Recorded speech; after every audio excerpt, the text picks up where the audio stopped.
It started with one Facebook post. A picture of a brown hare named Rufus looking for a home. His owners were leaving to travel around Australia and couldn't take him with them.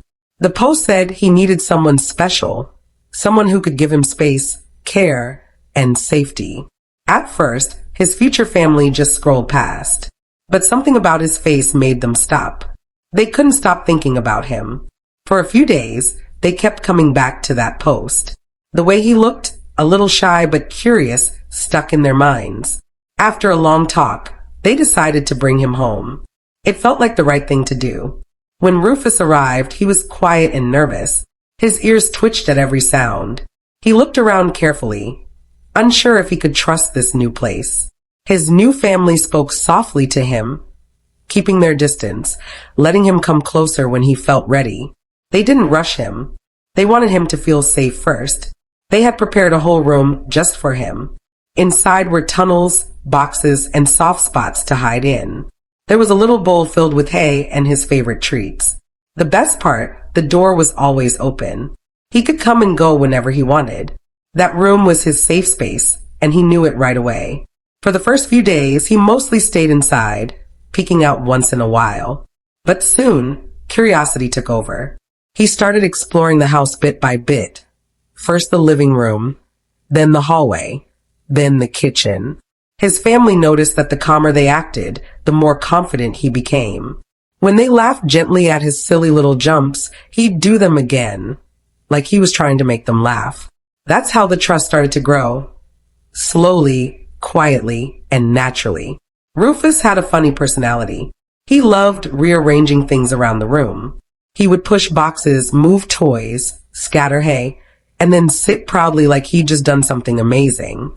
Sometimes he'd sit by the fridge, just listening to it hum. Other times, he'd stare at the washing machine as it spun. And when he was done exploring, he always returned to his room to rest. That was his spot, his comfort zone. About a week later, something beautiful happened. One evening, Rufus walked up to his new owner, stopped, and gently placed his head in their hand. No one moved. They just sat there quietly. It was his way of saying, "I trust you." From that moment, everything changed. He started staying closer, following them around, and even sleeping at their feet. The shy little hare had found his place. He also had a mischievous side. He loved testing little boundaries in funny ways. Sometimes he'd roll a ball to the edge of his room and wait, just watching to see if anyone noticed. Other times, he'd nudge his food bowl forward, hinting that it was treat time. If there were loud noises or sudden movements, he'd quietly hop back to his safe corner. No drama, just calm and clear. He always made his feelings known in his own quiet way. People often asked how it was possible to have a hare living inside a house. His family always said the same thing. It works if you respect them. Rufus wasn't treated like a pet in a cage. He was treated like family. He had room to move, space to rest, and people who cared about him. They worked closely with a vet to make sure he stayed healthy.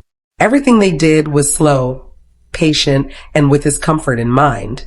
As he settled in, his family started planning something special, a big outdoor area just for him. They wanted him to feel the sunshine and the breeze, to have space to stretch and play safely. They picked a perfect spot in the backyard, planning to make it mosquito-proof because in Australia, that mattered. Every detail was thought out to keep him happy and safe. Now Rufus runs the house. When guests visit, he's always the first to show up. He'll hop a few steps forward, take a long look at them, and then calmly go back to his room. He doesn't try to impress anyone. He doesn't need to. His calm energy fills the house. Everyone who meets him feels it. His family often thinks back to that Facebook post, how close they came to scrolling past it. If they hadn't stopped, Rufus might still be waiting for someone to care. That one small choice changed their lives completely. Their home feels different now. It's calmer, softer, and full of little moments of joy. Rufus has taught them patience and how to slow down. He's shown them that love doesn't always need big words or grand gestures. Sometimes it's just a quiet moment, a nudge, a look, or a soft head resting in your hand. Every day, Rufus reminds them what real trust looks like. He's not just a hare, he's family. If this story touched you, Give it a like and share it with someone who loves animals. Even one small share can help another rescue like Rufus find a home where they can feel safe and loved too.